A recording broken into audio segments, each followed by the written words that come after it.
Good evening. ഇപ്പോൾ ലഭിക്കുന്ന ഏറ്റവും പ്രധാനപ്പെട്ട വാർത്തകളുമായി പ്രേക്ഷകർക്ക് മുന്നിൽ ഞാൻ പ്രവിത ലക്ഷ്മി. ഇപ്പോൾ ലഭിക്കുന്ന ഏറ്റവും പ്രധാനപ്പെട്ട വാർത്തയിൽ നിന്ന് ആരംഭിക്കുകയാണ് ഈ വാർത്താ ബുള്ളറ്റിൻ. കണ്ടള സഹകരണ ബാങ്ക് തട്ടിപ്പ് കേസിൽ മുഖ്യപ്രതിയും CPI മുൻ നേതാവുമായ N ഭാസുരാങ്ങന്റെ സ്വത്തുക്കൾ ED കണ്ടുകെട്ടി. 1.02 കോടിയുടെ സ്വത്തുക്കളാണ് കണ്ടുകെട്ടിയത്. വിനീത വിജി ചേരുന്നുണ്ട് വിവരങ്ങളുമായി. വിനീത, സ്വത്തുക്കൾ കണ്ടുകെട്ടിയിട്ടുണ്ടല്ലോ, മറ്റ് വിശദാംശങ്ങൾ എന്തൊക്കെ?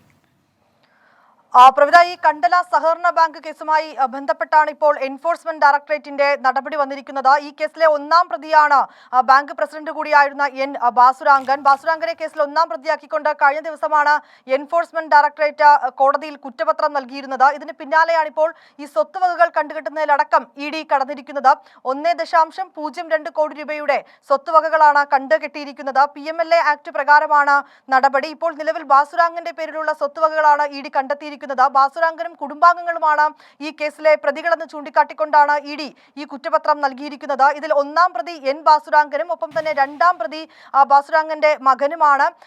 മകൾ, അതോടൊപ്പം തന്നെ ഭാര്യ എന്നിങ്ങനെ 6 പ്രതികളാണ് ഈ കേസിലുള്ളതെന്നും EDയുടെ കുറ്റപത്രത്തിൽ വ്യക്തമാക്കുന്നുണ്ട്. ഈ കാര്യങ്ങളെല്ലാം വിശദീകരിച്ചുകൊണ്ടുള്ള കുറ്റപത്രം കഴിഞ്ഞ ദിവസം കോടതിയിൽ ED നൽകിയിട്ടുണ്ടായിരുന്നു. ഇതിന് പിന്നാലെയാണ് ഇപ്പോൾ എൻഫോഴ്സ്മെന്റ് ഡയറക്ടറേറ്റ് ഈ സ്വത്ത് കണ്ടുകെട്ടിലടക്കമുള്ള നടപടിയിലേക്ക് എത്തിയിരിക്കുന്നത്. ഏതാണ്ട് 3 കോടി രൂപയിലധികം നഷ്ടം ഉണ്ടായിട്ടുണ്ട് എന്നും ED നേരത്തെ കണ്ടെത്തിയിട്ടുണ്ടായിരുന്നു. പ്രവിത, ശരി, വിവരങ്ങൾ വിനീത വിജിയാണ് നൽകിയത്. കണ്ടല സഹകരണ ബാങ്ക് തട്ടിപ്പ് കേസിൽ മുഖ്യപ്രതിയും CPI മുൻ നേതാവുമായ N ഭാസുരാങ്ങന്റെ സ്വത്തുക്കൾ എൻഫോഴ്സ്മെന്റ് ഡയറക്ടറേറ്റ് കണ്ടുകെട്ടിയിരിക്കുകയാണ്. 1 കോടി രൂപയുടെ സ്വത്തുക്കളാണ് കണ്ടുകെട്ടിയിരിക്കുന്നത്. തിരൂർ മലയാളം സർവകലാശാല യൂണിയൻ തിരഞ്ഞെടുപ്പിൽ മുഴുവൻ സീറ്റിലും SFI വിജയിച്ചു. നേരത്തെ നടന്ന തിരഞ്ഞെടുപ്പിൽ SFI വിജയിച്ചത് ഹൈക്കോടതി റദ്ദാക്കിയിരുന്നു. MSF പ്രവർത്തകർ നൽകിയ ഹർജിയിലാണ് വീണ്ടും തിരഞ്ഞെടുപ്പിൽ SFI വിജയിച്ചിരിക്കുന്നത്. അരുൺ പാറക്കൽ ചേരുന്നുണ്ട് മലപ്പുറത്ത് നിന്ന്. അരുൺ, വീണ്ടും SFIക്ക് വിജയം ഉണ്ടായിരിക്കുന്നു. എത്ര വോട്ടുകൾക്കാണ് വിജയം? മറ്റു വിവരങ്ങൾ കേൾക്കാമോ അരുൺ? 3-2 ഭൂരിപക്ഷത്തിലാണ് SFI വിജയിച്ചിരിക്കുന്നത്. തിരൂർ മലയാളം സർവകലാശാല തെരഞ്ഞെടുപ്പുമായി ബന്ധപ്പെട്ട് നേരത്തെ തന്നെ വിവാദങ്ങൾ ഉണ്ടായിരുന്നു. ഇതിനെ തുടർന്ന് MSF നാമനിർദ്ദേശ പത്രിക സമർപ്പിച്ചതുമായി ബന്ധപ്പെട്ട് MSF ഹൈക്കോടതിയെ സമീപിച്ചു. ഇതിനെ തുടർന്ന് ഹൈക്കോടതി ഈ നേരത്തെ നടന്ന തെരഞ്ഞെടുപ്പ് റദ്ദാക്കുകയും വീണ്ടും തെരഞ്ഞെടുപ്പ് നടത്താൻ സർവകലാശാല അധികൃതരോട് ആവശ്യപ്പെടുകയും ചെയ്തു. ഇതിന്റെ അടിസ്ഥാനത്തിലാണ് ഇന്ന് വീണ്ടും തെരഞ്ഞെടുപ്പ് നടന്നത്. ഇന്ന് 3 സീറ്റിലേക്കാണ് മത്സരമുണ്ടായത്. Chairperson, general secretary, general captain തുടങ്ങിയ സീറ്റുകളിലേക്കാണ് മത്സരമുണ്ടായത്. ഈ 3 സീറ്റുകളിലും SFI തെരഞ്ഞെടുക്കപ്പെട്ടു. 3-2 ഭൂരിപക്ഷത്തിനാണ് ജയിച്ചിരിക്കുന്നത്. പ്രവിധ, ശരി, അരുൺ പാറക്കലാണ് വിവരങ്ങൾ നൽകിയത്. തദ്ദേശ വാർഡുകളിലേക്കുള്ള ഉപതെരഞ്ഞെടുപ്പിന്റെ വോട്ടർ പട്ടിക പുതുക്കൽ അപേക്ഷകളിലെ വർധന പരിശോധിക്കണമെന്ന് KPCC. സംസ്ഥാന തെരഞ്ഞെടുപ്പ് കമ്മീഷന് KPCC കത്ത് നൽകി. തെരഞ്ഞെടുപ്പ് കമ്മീഷൻ സർവകക്ഷി യോഗം വിളിക്കണമെന്നും KPCC ആവശ്യപ്പെട്ടു. സലിം മാലിക് ചേരുന്നുണ്ട് കൊല്ലത്ത് നിന്ന് വിവരങ്ങളുമായി. സലിം, ഈ കത്തിന്റെ ഉള്ളടക്കം എന്താണ്? പ്രവിധ, തദ്ദേശ വാർഡുകളിലെ ഉപതെരഞ്ഞെടുപ്പുമായി ബന്ധപ്പെട്ട് ഈ പുതുക്കൽ അപേക്ഷകളിൽ വർധന അത് കൃത്രിമത്വമുണ്ടോ എന്നുള്ള സംശയമാണ് KPCC ഉന്നയിക്കുന്നത്. അതിന്റെ വിശദമായ കാരണങ്ങൾ പരിശോധിക്കണം. ഏത് സാഹചര്യത്തിലാണ് ഈ ഉപതെരഞ്ഞെടുപ്പുകൾ നടക്കുമ്പോൾ വോട്ടർ പട്ടിക ക്രമാതീതമായി കൂട്ടിച്ചേർക്കാനുള്ള അപേക്ഷകൾ വരുന്നത് എന്നുള്ളത് അന്വേഷിക്കണം എന്നുള്ളതാണ് തെരഞ്ഞെടുപ്പ് കമ്മീഷന് കോൺഗ്രസ് നൽകിയ പരാതിയിൽ പറയുന്നത്. വോട്ടർ പട്ടികയിലെ പുതുക്കലിലെ അപേക്ഷകൾ ഉയരുന്നത് ആശങ്ക ഉണ്ടാക്കുന്നതാണ്. ഉന്നത ഉദ്യോഗസ്ഥനെ കൊണ്ട് തന്നെ ഈ വിഷയം പരിശോധിക്കണം. മാത്രമല്ല, ഈ വിഷയം ചർച്ച ചെയ്യാൻ സർവകക്ഷി യോഗം വിളിക്കണമെന്നും KPCCയുടെ തിരഞ്ഞെടുപ്പ് നിരീക്ഷണ സമിതി തെരഞ്ഞെടുപ്പ് കമ്മീഷന് കത്ത് നൽകിയിട്ടുണ്ട്. തദ്ദേശ സ്ഥാപനങ്ങളിലെ വോട്ടർ പട്ടിക കഴിഞ്ഞ വർഷം ഒക്ടോബർ 16 പുതുക്കിയതാണ്. അതിനുശേഷമുള്ള ഉപതെരഞ്ഞെടുപ്പിനുള്ള വോട്ടർ പട്ടിക പുതുക്കുന്നതിനാലാണ് കൂടുതൽ അപേക്ഷകൾ വരുന്നത്. തിരുവനന്തപുരം നഗരസഭയിലെ വെള്ളാർ വാർഡിൽ മാത്രം 620 അപേക്ഷകൾ ഇത്തരത്തിൽ വന്നിട്ടുണ്ട്. ഇത് ഒരു വാർഡിലെ മാത്രം വിഷയമല്ല. ഉപതെരഞ്ഞെടുപ്പ് നടക്കുന്ന മറ്റു വാർഡുകളിലും ഈ നിലയിൽ അപേക്ഷകൾ ഉയരുന്നതായി കണ്ടിട്ടുണ്ട്. അതുകൊണ്ട് തന്നെ ഈ വിഷയം ഗൗരവത്തോടുകൂടി പരിശോധിച്ച് നടപടിയെടുക്കണമെന്നാണ് KPCCയുടെ ആവശ്യം. പ്രവിധ, സലിം മാലിക്കാണ് തിരുവനന്തപുരത്ത് നിന്ന് വിവരങ്ങൾ നൽകിയത്. ഹൈറിച്ച് തട്ടിപ്പ് കേസിൽ ബിറ്റ്കോയിൻ ഇടപാടുകളും പരിശോധിക്കുന്നു. ഹൈറിച്ച് ഉടമ KD പ്രതാപന്റെ പിതാവിന്റെ പേരിൽ വാടകയ്ക്കെടുത്ത വീട്ടിലാണ് പ്രതികൾ താമസിച്ചിരുന്നതെന്ന് എൻഫോഴ്സ്മെന്റ് ഡയറക്ടറേറ്റ് കണ്ടെത്തിയിട്ടുണ്ട്. അന്വേഷണ സംഘത്തെ തെറ്റിദ്ധരിപ്പിക്കാനാണ് ഇതെന്നാണ് EDയുടെ നിഗമനം. സൂരജ് സജി ചേരുന്നുണ്ട് തൃശ്ശൂരിൽ നിന്ന്. സൂരജ്, ഈ ബിറ്റ്കോയിൻ ഇടപാടുകൾ കൂടി പരിശോധിക്കുന്ന സാഹചര്യത്തിൽ അങ്ങനെ ഇടപാടുകൾ നടന്നിട്ടുണ്ടെങ്കിൽ ഇനിയും അതിന്റെ വ്യാപ്തി വർദ്ധിക്കാനല്ലേ സാധ്യത? എന്തൊക്കെ കണ്ടെത്തലുകളാണ് നിലവിൽ ED നടത്തിയിരിക്കുന്നത്? അത്തരത്തിൽ തന്നെയാണ് പ്രവിധ വലിയ ഒരു തട്ടിപ്പ് എന്നുള്ളത് തന്നെയാണ് ഇ ഡിയും വിലയിരുത്തുന്നത്. 3000 പേരിൽ നിന്നായി 5 ലക്ഷം രൂപ വീതം സ്വരൂപിച്ച് 150 കോടി രൂപ ഈ ഇടപാടുകൾ അതായത് ഇടപാടുകളായി ശേഖരിച്ചു എന്നുള്ളതാണ് ഇ ഡി കണ്ടെത്തിയിരിക്കുന്നത്. അതോടൊപ്പം തന്നെ 100 കോടി രൂപയാണ് ഹവാല ഇടപാടുകൾ വഴി വിദേശത്തേക്ക് കടത്തിയത്. ഇത് രണ്ടും സംബന്ധിച്ചാണ് ഇ ഡി അന്വേഷണം നടക്കുന്നത്. അങ്ങനെ ഇ ഡി ഇന്ന് ഇത് സംബന്ധിച്ച് രേഖകൾ കണ്ടെത്തുന്നതിനും കൂടുതൽ പരിശോധനയ്ക്കുമായി ഇവരുടെ ഓഫീസിലേക്കും വീട്ടിലേക്കും എത്തുന്ന ഒരു സാഹചര്യമുണ്ട് റെയ്ഡുമായി. ആ സമയത്ത് ഇതിന്റെ ഉടമയായിട്ടുള്ള കെ ഡി പ്രതാപനും അതുപോലെ തന്നെ ഭാര്യ ശ്രീനയും ഡ്രൈവറും അടക്കം ഇവിടെ നിന്ന് ഈ വിവരം രഹസ്യമായി ചോർന്നു കിട്ടിയതിന്റെ അടിസ്ഥാനത്തിൽ കടന്നു കളയുന്ന ഒരു സാഹചര്യവുമുണ്ടായി. ഇവർ താമസിച്ചിരുന്ന വീടിന്റെ രേഖകളടക്കം എൻഫോഴ്സ്മെന്റ് ഡയറക്ടറേറ്റ് പരിശോധിക്കുകയുണ്ടായി. അതിൽ നിന്നാണ് ഈ പിതാവിന്റെ പേരിലാണ് ഈ വീടെല്ലാം എടുത്തിരുന്നത് എന്നുള്ളതാണ് മനസ്സിലാക്കാൻ കഴിയുന്നത്. ഇതിനു മുമ്പും ഇവർ താമസിച്ചിരുന്ന വീടുകളാകട്ടെ അതെല്ലാം തന്നെ പിതാവിന്റെ പേരിലാണ് ഉള്ളത്. അത് ബോധപൂർവം ഇവർ ഈ അന്വേഷണ സംഘത്തെ തെറ്റിദ്ധരിപ്പിക്കുന്നതിന് വേണ്ടിയാണ് അത്തരത്തിൽ പിതാവിന്റെ പേരിൽ വീട് വാടകയ്ക്കെടുത്തത് എന്നുള്ളതാണ് മനസ്സിലാക്കാൻ കഴിയുന്നത്. എന്തായാലും എൻഫോഴ്സ്മെന്റ് ഡയറക്ടറേറ്റ് ഉദ്യോഗസ്ഥർ ആദ്യം എത്തുന്നത് ഇവരുടെ ഓഫീസിലേക്കായിരുന്നു. ഓഫീസിലേക്ക് എത്തിയ സമയം തന്നെ വീട്ടിലുണ്ടായിരുന്ന ഇവർക്ക് ഈ വിവരം ചോർന്നു കിട്ടുന്നു. അടുത്ത സംഘം ഈ വീട്ടിലേക്ക് എത്തുന്നതിന് തൊട്ട് മുൻപ് ഇവരുടെ ജീപ്പിൽ കടന്നു കളയുകയായിരുന്നു. എന്തായാലും ലോക്കൽ പോലീസിന്റെ സഹായത്തോടു കൂടി ഇവരെ കണ്ടെത്തുന്നതിനുള്ള ഒരു ശ്രമം ഇപ്പോൾ നിലവിൽ ഈ എൻഫോഴ്സ്മെന്റ് ഡയറക്ടറേറ്റും ആരംഭിച്ചിട്ടുണ്ട്. അതോടൊപ്പം തന്നെ UK ആസ്ഥാനമായിക്കൊണ്ട് ഒരു കമ്പനി രജിസ്റ്റർ ചെയ്തുകൊണ്ടാണ് ഇവർ വിദേശത്ത് ഇടപാടുകൾ നടത്തിയിരുന്നത് എന്നത് ഉൾപ്പെടെയുള്ള കാര്യങ്ങൾ കണ്ടെത്തിയിട്ടുണ്ട്. കൂടുതൽ വിവരങ്ങളും ഇതുമായി ബന്ധപ്പെട്ടുകൊണ്ട് എൻഫോഴ്സ്മെന്റ് ഡയറക്ടറേറ്റ് ശേഖരിച്ചു വരികയാണ്. ഈ അന്വേഷണം ഇതുമായി ബന്ധപ്പെട്ടുകൊണ്ട് എൻഫോഴ്സ്മെന്റ് ഡയറക്ടറേറ്റ് വ്യാപിപ്പിക്കുന്നു എന്നുകൂടി ഇവർക്ക് വിവരം ലഭിച്ചതിന്റെ അടിസ്ഥാനത്തിലാണ് ഇവർ ഇപ്പോൾ ഈ ഒളിവിൽ പോയത് എന്നുള്ളതാണ് എൻഫോഴ്സ്മെന്റ് ഡയറക്ടറേറ്റ് തന്നെ വ്യക്തമാക്കുന്നത്. പ്രവിധ. ശരി. ഹൈറിച്ച് തട്ടിപ്പ് കേസിൽ ബിറ്റ് കോയിൻ ഇടപാടുകളും ഇ ഡി പരിശോധിക്കുകയാണ്. ഈ തട്ടിപ്പിന്റെ വ്യാപ്തി ഇനിയും വർദ്ധിക്കാനാണ് സാധ്യതയെന്നാണ് ഇ ഡിയും കരുതുന്നത്. സൂരജ് സജിയാണ് തൃശ്ശൂരിൽ നിന്ന് വിവരങ്ങൾ നൽകിയത്. ഇപ്പോൾ ലഭിക്കുന്ന വാർത്തയിലേക്ക്. തിരൂർ ജില്ലാ ആശുപത്രിയിൽ 1-ാം നിലയിൽ നിന്ന് താഴേക്ക് വീണ് നഴ്സിന് ഗുരുതര പരുക്ക്. നഴ്സ് മിനിക്കാണ് പരുക്കേറ്റത്. കോട്ടയ്ക്കൽ മിംസ് ആശുപത്രിയിൽ ചികിത്സയിൽ കഴിയുന്ന മിനിയുടെ ആരോഗ്യനില ഗുരുതരമാണെന്നാണ് ആശുപത്രി അധികൃതർ അറിയിച്ചത്. അരുൺ പാറയ്ക്കൽ ചേരുന്നുണ്ട് മലപ്പുറത്ത് നിന്ന്. അരുൺ, ഈ അപകടമുണ്ടായത് എങ്ങനെയാണ്? രാവിലെയാണ് ജില്ലാ ആശുപത്രിയിൽ അപകടമുണ്ടായത്. തിരൂർ ജില്ലാ ആശുപത്രിയിലെ 1-ാം നിലയിൽ നിർമ്മാണം നടന്നുകൊണ്ടിരിക്കുകയായിരുന്നു. ഈ സമയത്ത് ആ ഭാഗത്ത് നിർമ്മാണം നടക്കുന്ന പ്രദേശത്ത് പരിശോധനയ്ക്ക് എത്തിയതായിരുന്നു നഴ്സ്. ഈ സമയം പലക തകർന്ന് താഴേക്ക് പതിക്കുകയായിരുന്നു. ഗുരുതരമായി പരിക്കേറ്റിട്ടുണ്ട്. തലയ്ക്കുൾപ്പെടെ പരിക്കേറ്റിട്ടുണ്ടെന്നാണ് ആശുപത്രി അധികൃതർ അറിയിക്കുന്നത്. നിലവിൽ കോട്ടയ്ക്കൽ മിംസ് ആശുപത്രിയിൽ ചികിത്സയിൽ തുടരുകയാണ് പ്രവിധ. അരുൺ, ഈ സാധാരണ ഇത്തരത്തിൽ നിർമ്മാണ പ്രവർത്തനങ്ങളൊക്കെ നടക്കുമ്പോൾ അവിടെ വേണ്ടത്ര സുരക്ഷാ ക്രമീകരണങ്ങളൊക്കെ ഒരുക്കാറുള്ളതല്ലേ? അങ്ങനെ ഉണ്ടായിരുന്നില്ലേ? വേണ്ട രീതിയിലുള്ള സുരക്ഷാ ക്രമീകരണങ്ങളൊക്കെ തന്നെ ആശുപത്രിയിൽ ഉണ്ടായിരുന്നു. ഈ സമയത്ത് ഈ നിർമ്മാണ പ്രവൃത്തി പരിശോധിക്കുന്നതിന് വേണ്ടിയാണ് നഴ്സ് അവിടേക്ക് എത്തിയതെന്നാണ് ആശുപത്രി അധികൃതർ നൽകുന്ന വിശദീകരണം. പക്ഷേ അത് അത്രത്തോളം തൃപ്തികരമാണെന്ന് നമുക്ക് തോന്നുന്നില്ല. കാരണം ഈ നിർമ്മാണ പ്രവൃത്തി നടക്കുന്ന സ്ഥലത്ത് നഴ്സ് എന്തിനാണ് എത്തുന്നത് എന്നതൊരു ചോദ്യമാണ്. എന്തായാലും രാവിലെയോടുകൂടി അപകടമുണ്ടായി. പലക തകർന്നു. അതായത് നിർമ്മാണം നടക്കുന്ന സ്ഥലത്ത് പലകയിൽ നഴ്സ് നിന്നു. ആ പലക തകർന്ന് താഴേക്ക് വീണു എന്നാണ് മനസ്സിലാക്കാൻ സാധിക്കുന്നത്. കഴുത്തിനുൾപ്പെടെ തലയ്ക്കുൾപ്പെടെ ഗുരുതരമായ പരിക്കുണ്ട്. അപ്പോൾ തന്നെ കോട്ടയ്ക്കൽ മിംസ് ആശുപത്രിയിലേക്ക് നഴ്സിനെ മാറ്റി. ഗുരുതരമായ പരിക്കോടെ ചികിത്സയിൽ ഇപ്പോഴും തുടരുകയാണ്. ശ്രീ അരുൺ പാറയ്ക്കലാണ് വിശദമായ വിവരങ്ങൾ നൽകിയത്. തിരൂർ ജില്ലാ ആശുപത്രിയിൽ 1-ാം നിലയിൽ നിന്ന് താഴേക്ക് വീണ് നഴ്സിന് ഗുരുതരമായി പരിക്കേറ്റു. നഴ്സ് മിനിക്കാണ് പരിക്കേറ്റത്. കോട്ടയ്ക്കൽ മിംസ് ആശുപത്രിയിൽ ഇപ്പോൾ ചികിത്സയിൽ കഴിയുകയാണ് മിനി. ആരോഗ്യനില ഗുരുതരമാണെന്നാണ് ആശുപത്രി അധികൃതർ അറിയിക്കുന്നത്. ഫോർട്ട് കൊച്ചിയിൽ മത്സ്യബന്ധന വള്ളം ടൂറിസം ബോട്ട് ജെട്ടിയിൽ ഇടിച്ചു കയറി. കമാലക്കടവിലാണ് അപകടമുണ്ടായത്. മത്സ്യബന്ധന വള്ളങ്ങൾക്ക് നിരോധനമുള്ള മേഖലയിലാണ് അപകടമുണ്ടായത്. കഴിഞ്ഞ മാസവും സമാനമായ അപകടം ഉണ്ടായിരുന്നു. രാഹുൽ വിജയൻ ചേരുന്നുണ്ട് കൊച്ചിയിൽ നിന്ന് വിവരങ്ങളുമായി. രാഹുൽ, ഈ അപകടം നടന്നത് എങ്ങനെയാണ്?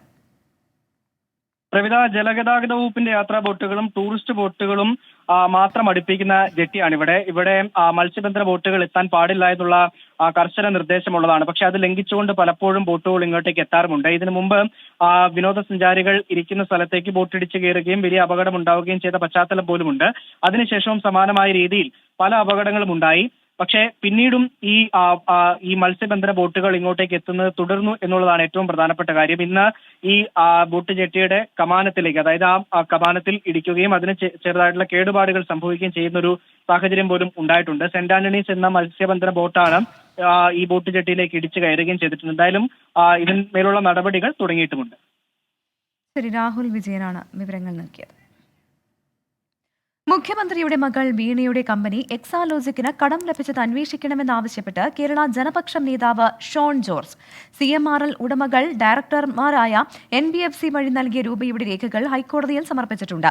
77 ലക്ഷം രൂപയാണ് നോൺ ബാങ്കിംഗ് ഫിനാൻസ് വഴി നൽകിയത്. ശ്രീകാന്ത് ചേരുന്നുണ്ട് കൊച്ചിയിൽ നിന്ന്. ശ്രീകാന്ത്, ഈ പരാതി കോടതി ഫയലിൽ സ്വീകരിച്ചിട്ടുണ്ടോ? എന്തൊക്കെ വിവരങ്ങളാണ് നിലവിൽ ഷോൺ ജോർജ് കോടതിയിൽ എത്തിച്ചിരിക്കുന്നത്? നാളെയാണ് ഈ ഹർജി ഹൈക്കോടതി പരിഗണിക്കാനിരിക്കുന്നത്. എക്സാലോജിക്കിന് കടം നൽകിയതുമായി ബന്ധപ്പെട്ട്, അതായത് 77 ലക്ഷം രൂപ വീണ വിജയന്റെ കമ്പനിക്ക് കടം നൽകിയതുമായി ബന്ധപ്പെട്ട് അന്വേഷണം വേണം എന്നുള്ളതാണ് പുതിയ ആവശ്യം ഉന്നയിച്ചിരിക്കുന്നത്. ഷോൺ ജോർജ് ചൂണ്ടിക്കാണിക്കുന്നത് മാസപ്പടി നൽകിയ കൊച്ചിയിലെ CMRL ഉടമകൾ ഡയറക്ടർമാരായ NBFC വഴിയാണ് എക്സാലോജിക്കിന് കടം നൽകിയതെന്നാണ്. വീണയ്ക്കും കമ്പനിക്കും സേവനത്തിന് കിട്ടിയ പ്രതിഫലത്തിന് പുറമെയാണ് ഈ കടം നൽകിയതെന്ന് ചൂണ്ടിക്കാട്ടുന്നു. Empower India capital investment private limited എന്ന സ്ഥാപനത്തിൽ നിന്നാണ് 4 വർഷം പണം നൽകിയത്. ഇത് പെട്ടെന്ന് തിരിച്ചടയ്ക്കേണ്ട ഈടില്ലാത്ത വായ്പ എന്ന നിലയിലാണ് 77.60 ലക്ഷം രൂപ കൈമാറിയതെന്നും ചൂണ്ടിക്കാണിക്കുന്നുണ്ട്.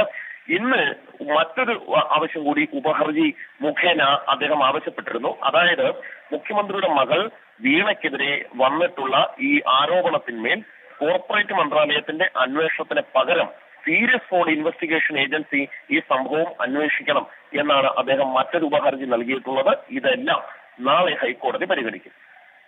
ശരി, കേസ് നാളെയാണ് ഹൈക്കോടതി പരിഗണിക്കുന്നത്. എന്തായാലും മുഖ്യമന്ത്രിയുടെ മകൾ വീണയുടെ കമ്പനി എക്സാലോജിക്കിന് കടം ലഭിച്ചത് അന്വേഷിക്കണമെന്നാവശ്യപ്പെട്ടാണ് ഇപ്പോൾ ജനപക്ഷം നേതാവ് ഷോൺ ജോർജ് കോടതിയെ സമീപിച്ചിരിക്കുന്നത്. CMRL ഉടമകൾ ഡയറക്ടർമാരായ NBFC വഴി നൽകിയ രൂപയുടെ രേഖകൾ ഹൈക്കോടതിയിൽ അദ്ദേഹം സമർപ്പിക്കുകയും ചെയ്തിട്ടുണ്ട്. ശ്രീകാന്താണ് വിവരങ്ങൾ നൽകിയത്. വാർത്തകളിലേക്ക് വീണ്ടും. കൊല്ലം പറവൂരിലെ അസിസ്റ്റന്റ് പബ്ലിക് പ്രോസിക്യൂട്ടറുടെ ആത്മഹത്യയിൽ ആരോപണ വിധേയരായ മേലുദ്യോഗസ്ഥരെ സസ്പെൻഡ് ചെയ്ത് അന്വേഷണം നടത്തണമെന്ന് കൊല്ലം ബാർ അസോസിയേഷൻ. ബാർ അസോസിയേഷൻ നാളെ കോടതി നടപടികൾ ബഹിഷ്കരിക്കും. ആരോപണ വിധേയരായ കൊല്ലം ഡെപ്യൂട്ടി ഡയറക്ടർ ഓഫ് പ്രോസിക്യൂഷനെയും പറവൂർ കോടതിയിലെ മറ്റൊരു അസിസ്റ്റന്റ് പബ്ലിക് പ്രോസിക്യൂട്ടറെയും പൂർണ്ണമായും ബഹിഷ്കരിക്കാനും തീരുമാനം. അരുൺരാജ് ചേരുന്നുണ്ട് കൊല്ലത്ത് നിന്ന്. അരുൺരാജ്, ഇന്നലെയാണ് കൊല്ലപ്പെട്ട അനീഷയുടെ ശബ്ദ സന്ദേശം ഉൾപ്പെടെ പുറത്തുവരുന്നത്. ശക്തമായ തെളിവാണ് ഈ ശബ്ദ സന്ദേശത്തിൽ ഉള്ളതെന്നാണ് ഞാൻ മനസ്സിലാക്കുന്നത്. ഈ ഒരു സാഹചര്യത്തിൽ കൂടിയാണോ ബാർ അസോസിയേഷന്റെ തീരുമാനം? എന്തൊക്കെയാണ് അവർ, ഏതൊക്കെ തരത്തിലൊരു പ്രതിഷേധം നടത്താനാണ് അവർ തീരുമാനിച്ചിരിക്കുന്നത്?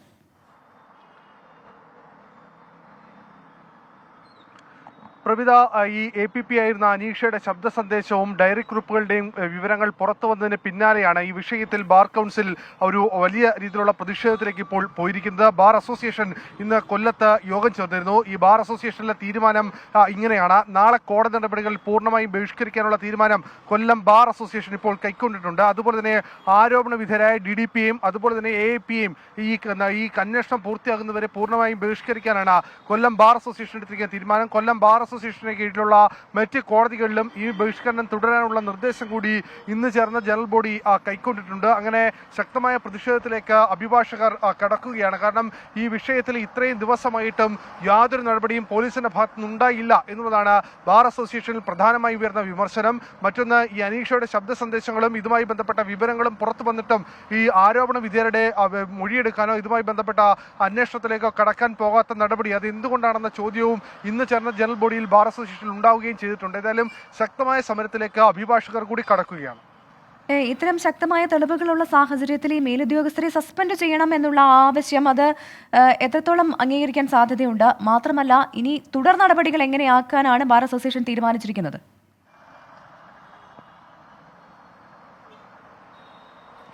പ്രവിധ, ഇക്കാര്യത്തിൽ ഉദ്യോഗസ്ഥരെ സസ്പെൻഡ് ചെയ്യണമെന്ന ആവശ്യം ബാർ അസോസിയേഷനിൽ ഉയരുമ്പോഴും DGP director general of prosecution ഇന്നൊരു അന്വേഷണം പ്രഖ്യാപിച്ചിട്ടുണ്ട്. കാരണം ഈ അന്വേഷണ റിപ്പോർട്ടിന്റെ അടിസ്ഥാനത്തിൽ മാത്രമായിരിക്കും തുടർ നടപടികൾ ഉണ്ടാവുക.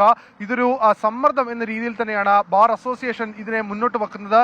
ഇതിൽ ഏറ്റവും പ്രധാനപ്പെട്ട ഘടകം പോലീസിന്റെ അന്വേഷണത്തിൽ ഒരു ദ്രുതഗതി ഉണ്ടാകുന്നില്ല. പോലീസ് ഇക്കാര്യത്തിൽ ഒരു അഴഞ്ഞ സമീപനം സ്വീകരിക്കുന്നു എന്ന വിമർശനം അഭിഭാഷകർക്കിടയിലുണ്ട്. കാരണം രണ്ടുപേരെ ആരോപണ വിധേയരായി വന്നിട്ട് പോലും എന്തുകൊണ്ടാണ് ഇക്കാര്യത്തിൽ, അല്ലെങ്കിൽ അത്തരം ശബ്ദ സന്ദേശങ്ങളും തെളിവുകളും അടക്കം വന്നിട്ടും എന്തുകൊണ്ടാണ് അവർക്കെതിരെ നടപടിയിലേക്ക് പോകാൻ ഇപ്പോഴും പോലീസ് മടിക്കുന്നതെന്ന ചോദ്യമാണ് ഉയരുന്നത്. എന്തായാലും പോലീസ് ഇക്കാര്യത്തിൽ ആലോചിച്ചുള്ള അല്ലെങ്കിൽ വളരെ മുൻകരുതലുള്ള സമീപനം മാത്രമാണ്. കാരണം രണ്ട് നിയമപരമായി നിൽക്കുന്ന അല്ലെങ്കിൽ നിയമജ്ഞാനമുള്ള രണ്ടുപേർക്കെതിരെയാണ് ഈ ആരോപണം ഉണ്ടായിട്ടുള്ളത്. അതുകൊണ്ട് തന്നെ ഇക്കാര്യത്തിൽ ആലോചിച്ച് കൂടിയാലോചനകൾക്ക് ശേഷം മാത്രമേ ഇക്കാര്യത്തിൽ നടപടിയിലേക്കോ തുടർ നീക്കങ്ങളിലേക്കോ കടക്കേണ്ടതുള്ളൂ എന്നുള്ളതാണ് ഉന്നത ഉദ്യോഗസ്ഥർക്ക് ലഭിച്ചിരിക്കുന്ന നിർദ്ദേശം. ശരി, ആർ അരുൺരാജാണ് വിവരങ്ങൾ നൽകിയത്. കൊല്ലം പറവൂരിലെ അസിസ്റ്റന്റ് പബ്ലിക് പ്രോസിക്യൂട്ടറുടെ ആത്മഹത്യയിൽ ആരോപണ വിധേയരായ മേലുദ്യോഗസ്ഥരെ സസ്പെൻഡ് ചെയ്ത് അന്വേഷണം നടത്തണമെന്ന് കൊല്ലം ബാർ അസോസിയേഷൻ ആവശ്യപ്പെട്ടിരിക്കുകയാണ്. മറ്റൊരു വാർത്തയിലേക്ക്. കോഴിക്കോട് ചക്കിട്ടപ്പാറയിൽ ഭിന്നശേഷിക്കാരൻ ആത്മഹത്യ ചെയ്ത നിലയിൽ വളയത്ത് ജോസഫാണ് ജീവനൊടുക്കിയത്. 77 വയസ്സായിരുന്നു. 5 മാസമായി ജോസഫിന് പെൻഷൻ ലഭിച്ചിരുന്നില്ല. പെൻഷൻ മുടങ്ങിയതിൽ പഞ്ചായത്തിലും പോലീസിനും ജോസഫ് പരാതി നൽകിയിരുന്നു. പെൻഷൻ മുടങ്ങിയതിന് ആവില്ല ജോസഫിന്റെ ആത്മഹത്യ എന്ന് ചക്കിട്ടപ്പാറ പഞ്ചായത്ത് പ്രസിഡന്റ് കെ സുനിൽ പറഞ്ഞു. നേരത്തെയും സ്ഥിരമായി ആത്മഹത്യാ ഭീഷണി മുഴക്കുന്ന ആളാണ് ജോസഫ്. ജീവിക്കാൻ കഴിയാത്ത സാഹചര്യമല്ല ജോസഫിനുള്ളതെന്നും കെ സുനിൽ 24-നോട് പറഞ്ഞു. അദ്ദേഹത്തിന്റെ ഈ ആത്മഹത്യാ പ്രഖ്യാപനവും ആത്മാഹുതി സമരമൊക്കെ തുടങ്ങിയിട്ട് 10-15 വർഷമായി. അതായത് അദ്ദേഹം സാമ്പത്തിക കുറവ് കൽപ്പന കാലത്ത് കോഴിക്കോട് കൽപ്പനയിൽ മണ്ണെണ്ണയൊക്കെ വന്നു ഞാൻ ആത്മഹത്യ ചെയ്തു, എനിക്ക് ഭൂമിക്ക് രേഖയില്ല എന്ന് പറഞ്ഞ പ്രഖ്യാപനം നടത്തി. ആ സമയത്ത് അദ്ദേഹത്തിന്റെ പരിശോധിക്കാൻ വേണ്ടി കളക്ടർ ഉത്തരവിട്ടു. അപ്പോൾ അത് 89 അദ്ദേഹം അരേക്കർ സ്ഥലത്തിന് സർക്കാരിന് പട്ടയം വാങ്ങിയതാണ് എന്ന് പറഞ്ഞുകൊണ്ട് അത് മടക്കി.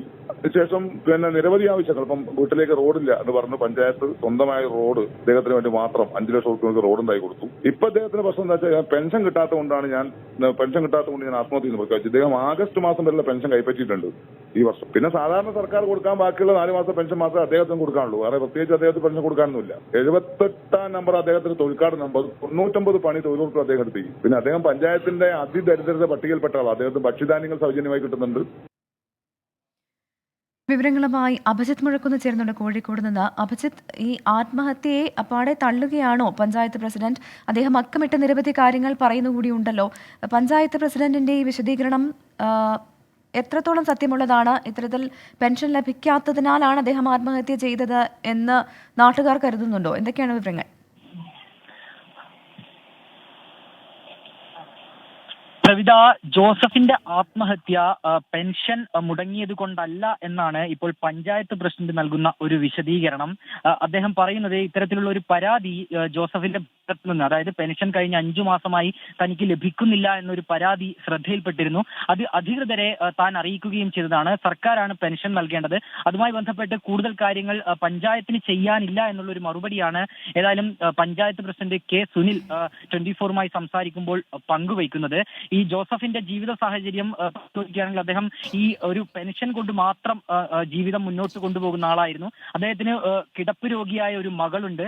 ഇത്തരത്തിൽ ഇവർ രണ്ടുപേർക്കും വികലാംഗ പെൻഷൻ കഴിഞ്ഞ 5 മാസമായി മുടങ്ങി എന്നുള്ളതാണ് നമുക്ക് നിലവിൽ മനസ്സിലാക്കാനായി സാധിക്കുന്നത്. അതിനാൽ തന്നെ അവർ അതുമായി ബന്ധപ്പെട്ട് പഞ്ചായത്തിലും പോലീസിലും ഒക്കെ പരാതി നൽകിയിരുന്നു. തനിക്ക് ഇത്തരത്തിൽ അടുത്ത 15 ദിവസത്തിനുള്ളിൽ ഈ ഒരു പെൻഷൻ തനിക്ക് കിട്ടിയില്ലെങ്കിൽ താൻ ആത്മഹത്യയിലേക്ക് നീങ്ങും എന്നുള്ളതായിരുന്നു അദ്ദേഹം ഈ പഞ്ചായത്തിന് നൽകിയ കത്തിൽ പറയുന്നത്. ഒപ്പം തന്നെ താൻ ജീവിക്കാൻ തനിക്ക് മറ്റു മാർഗങ്ങളില്ല, പലരിൽ നിന്നും താൻ കടം വാങ്ങിയിരുന്നു, കടം വാങ്ങി താൻ മടുത്തു എന്നും ഈ അദ്ദേഹം സൂചിപ്പിച്ചിരുന്നു. ഏതായാലും അദ്ദേഹത്തിന്റെ ഈ ആത്മഹത്യ ഈ പെൻഷൻ മുടങ്ങിയത് കാരണമാണ് എന്നുള്ളൊരു വാദം അത് പഞ്ചായത്ത് തള്ളുകയാണ്. പക്ഷേ അദ്ദേഹത്തിന് കഴിഞ്ഞ 5 മാസമായി പെൻഷൻ ലഭിച്ചിരുന്നില്ല എന്നുള്ളതാണ് നിലവിൽ നമുക്ക് മനസ്സിലാക്കാനായി സാധിക്കുന്നത്. അതിനാൽ തന്നെ അദ്ദേഹത്തിന്റെ ജീവിതം മുന്നോട്ട് കൊണ്ടുപോകാനുള്ള ഒരു സാഹചര്യവും അദ്ദേഹത്തിന് ഉണ്ടായിരുന്നില്ല. അദ്ദേഹം ജീവിക്കാൻ അദ്ദേഹത്തിന് അതിദരിദ്ര പട്ടികയിലാണ് അദ്ദേഹം പെട്ടിരിക്കുന്നത് എന്നുള്ളൊരു കാര്യം കൂടി പഞ്ചായത്ത് പറയുന്നുണ്ട്. അദ്ദേഹത്തിന് ഭക്ഷണം മുടങ്ങുന്നില്ല എന്ന കാര്യം തങ്ങൾ ഉറപ്പാക്കിയിരുന്നു എന്നുള്ളൊരു കാര്യവും പഞ്ചായത്ത് പറയുന്നുണ്ട്. ഏതായാലും ഈ അദ്ദേഹത്തിൻ്റെതായി പുറത്തു വന്ന കുറിപ്പുകൾ അതെല്ലാം തള്ളുകയാണ്. അദ്ദേഹം പഞ്ചായത്ത് നൽകിയ കത്തിൽ അദ്ദേഹം ജീവിക്കാൻ ഒരു മാർഗമില്ല എന്നാണ് പറയുന്നത്. ഏതായാലും നിലവിൽ അദ്ദേഹത്തിന്റെ ഇൻക്വസ്റ്റ് നടപടികൾക്ക് ശേഷം അദ്ദേഹത്തിന്റെ മൃതദേഹം പേരാമ്പ്ര താലൂക്ക് ആശുപത്രിയിലേക്ക് നിലവിൽ മാറ്റിയിട്ടുണ്ട്. പ്രവിധ. ശരി, അഭിജിത്ത് മുഴക്കുന്നാണ് വിവരങ്ങൾ നൽകിയത്. സർവകലാശാല യുവജനോത്സവത്തിൽ വ്യാജ വിദ്യാർത്ഥികളെ പങ്കെടുപ്പിച്ചതിന് പത്തനംതിട്ട കാത്തോലിക്കേറ്റ് കോളേജിനെതിരെ MG സർവകലാശാലയുടെ നടപടി. 25,000 രൂപ കോളേജിന് പിഴയിട്ടു. സർവകലാശാല സിൻഡിക്കേറ്റിന്റേതാണ് നടപടി. ശ്രീജിത്ത് ശ്രീകുമാരൻ ചേരുന്നുണ്ട് പത്തനംതിട്ടയിൽ നിന്ന്. ശ്രീജിത്ത്, ഈ പിഴയിൽ മാത്രം ഒതുങ്ങുമോ നടപടി? മറ്റ് നടപടികളിലേക്ക് കടക്കാനുള്ള സാധ്യതയുണ്ടോ? മറ്റു നടപടികളിലേക്ക് കടക്കാനുള്ള സാധ്യത ഈ ഒരു ഘട്ടത്തിൽ കാണുന്നുണ്ട്. എന്തായാലും പ്രാഥമികമായാണ് ഈ ഒരു പിഴ എന്നാണ് മനസ്സിലാക്കുന്നത്. എന്തായാലും കഴിഞ്ഞ ദിവസം ചേർന്ന സർവകലാശാല സിൻഡിക്കേറ്റ് യോഗത്തിലാണ് ഇത്തരത്തിൽ കോളേജിന് പിഴയിടാൻ തീരുമാനിച്ചത്. 25,000 രൂപയാണ് അത്തരത്തിൽ പിഴ ഈടാക്കിക്കൊണ്ട് ഒരു ഉത്തരവ് ഇപ്പോൾ കാത്തോലിക്കേറ്റ് കോളേജിനും അതുപോലെ തന്നെ സിൻഡിക്കേറ്റ് അംഗങ്ങൾക്കും അടങ്ങുന്ന ഒരു സംഘത്തിന് ഇപ്പോൾ ഒരു കുറിപ്പായി നൽകിയിരിക്കുന്ന ഒരു ഉത്തരവിന്റെ പകർപ്പാണ് നമുക്ക് ലഭിച്ചിരിക്കുന്നത്. എന്തായാലും കാത്തോലിക്കേറ്റ് കോളേജ് 2020-ൽ തൊടുപുഴ അല്ലസർ കോളേജിൽ വെച്ച് നടന്ന മഹാത്മാഗാന്ധി സർവകലാശാല യുവജനോത്സവത്തിൽ ദഫ്മുട്ട് വിഭാഗത്തിൽ മത്സരിച്ച വിദ്യാർത്ഥികൾ ചിലർ ഇത്തരത്തിൽ വ്യാജന്മാരാണ്, ആ കോളേജിലെ വിദ്യാർത്ഥികളല്ല എന്ന് പരാതിപ്പെട്ടിരുന്നത്. അന്നത്തെ കോളേജിന്റെ യൂണിയൻ ജനറൽ സെക്രട്ടറി ആണ് അന്നത്തെ ഒരു പരാതി ഉന്നയിച്ചിരുന്നത്. അക്കാലത്ത് കോളേജ് ഭരിച്ചിരുന്നത് KSU ആണ്. എന്തായാലും ആ ഘട്ടത്തിൽ തന്നെ അവരെ അപ്പോൾ തന്നെ അവിടെ നിന്ന് മാറ്റി നിർത്തുകയായിരുന്നു. ഈ തിരിച്ചറിയൽ രേഖ വ്യാജമാണ് എന്ന് പിന്നീട് കണ്ടെത്തുകയും ചെയ്തു. എന്തായാലും ഇപ്പോൾ അതിലാണ് കൃത്യമായ രീതിയിൽ ഒരു പിഴ ഇട്ടിരിക്കുന്നത്. എന്തായാലും ഈ വിഷയത്തിൽ കോളേജിന്റെ ഭാഗത്തു നിന്നുള്ള ഒരു പ്രതികരണം കൂടി നമുക്ക് ലഭ്യമാക്കേണ്ടതുണ്ട്. പ്രവിധ ശ്രീകുമാറിനാണ് വിവരങ്ങൾ നൽകിയത്. വയനാട് ചെതലയത്ത് കടുവ പശുവിനെ ആക്രമിച്ചുവെന്ന് പരാതി. പടിപ്പുര നാരായണന്റെ പശുവിനെയാണ് ആക്രമിച്ചത്. ആക്രമണത്തിൽ പശുവിന് പരിക്കേറ്റു. അതിനിടെ വയനാട് തരുവണിയിൽ കരടി ഓടുന്ന ദൃശ്യങ്ങൾ പുറത്തുവന്നതോടെ വനംവകുപ്പ് പരിശോധന ഊർജിതമാക്കിയിട്ടുണ്ട്. സുർജിത് അയ്യപ്പത്ത് ചേർന്നുണ്ട് വയനാട്ടിൽ നിന്ന്. സുർജിത്, തുടർച്ചയായി വയനാട്ടിൽ നിന്ന് ഇത്തരത്തിൽ വന്യജീവി ആക്രമണവുമായി ബന്ധപ്പെട്ട വാർത്തകൾ പുറത്തു വരുന്നുണ്ട്. നിലവിൽ റിപ്പോർട്ട് ചെയ്യപ്പെടുന്നത് അവിടെ കടുവയുടെ ആക്രമണം ഉണ്ട് എന്നുള്ളതാണ്. കടുവയെ കണ്ടിട്ടുണ്ടോ ആളുകൾ? എന്താണ് നാട്ടുകാർക്ക് പറയാനുള്ളത്?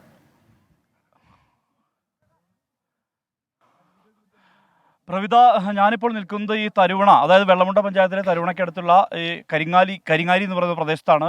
ഇവിടെ ഇപ്പോൾ കരടി അല്പസമയം മുമ്പ് ഈ കണ്ണിൻ്റെ മുമ്പിലൂടെ പാഞ്ഞ ആ ഒരു ദൃശ്യത്തിന് സാക്ഷിയായ ഒരാളാണ് ഞാൻ. ഈ നാട്ടുകാരും സാക്ഷിയായ ആളുകളാണ്. ഇവിടെ എല്ലാം തന്നെ വനംവകുപ്പ് പരിശോധന നടത്തുകയാണ്. ആ പ്രദേശത്ത് ഇപ്പോൾ കാണുന്ന ദൃശ്യത്തിൽ കാണുന്ന വയലിനോട് ചേർന്നുള്ള പ്രദേശത്ത് അതിനകത്ത് കരടിയുണ്ട്. കരടി അവിടെ ഏറെ നേരമായി ഒരു കാട് പിടിച്ച് കിടക്കുന്ന പ്രദേശം. ആ പ്രദേശത്ത് വനംവകുപ്പ് ഉദ്യോഗസ്ഥർ പരിശോധന നടത്തുകയായിരുന്നു. ഞങ്ങൾ എത്തുമ്പോൾ ഇവിടെ പടക്കം പൊട്ടിച്ചും മറ്റും ഇതിനെ പുറത്തേക്ക് എത്തിക്കാനുള്ള ശ്രമമാണ് നടത്തിയിരുന്നത്. പൊടുന്നനെയാണ് കരടി ഈ വയലിലൂടെ ചാടി മറ്റൊരു ദിക്കിലേക്ക് എത്തിയിരിക്കുന്നത്.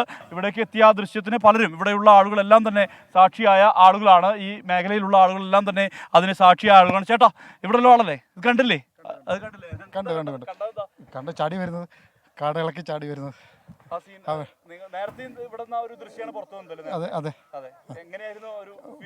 ശരി, വയനാട് തരുവണയിൽ കരടിയുടെ സാന്നിധ്യം. ഇപ്പോൾ കരടിയെ നാട്ടുകാർ നേരിട്ട് കണ്ടു.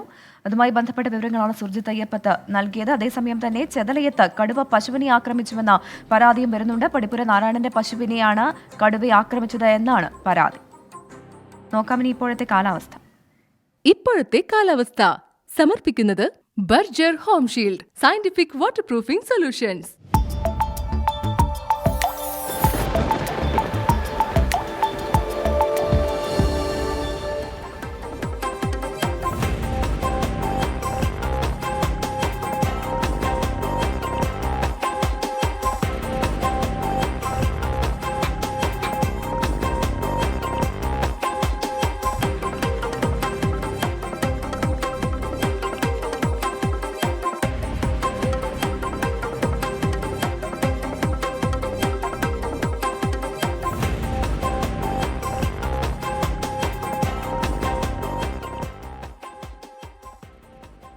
ഇതോടെ വാർത്താ ബുള്ളറ്റിൻ പൂർണ്ണമാകുന്നു.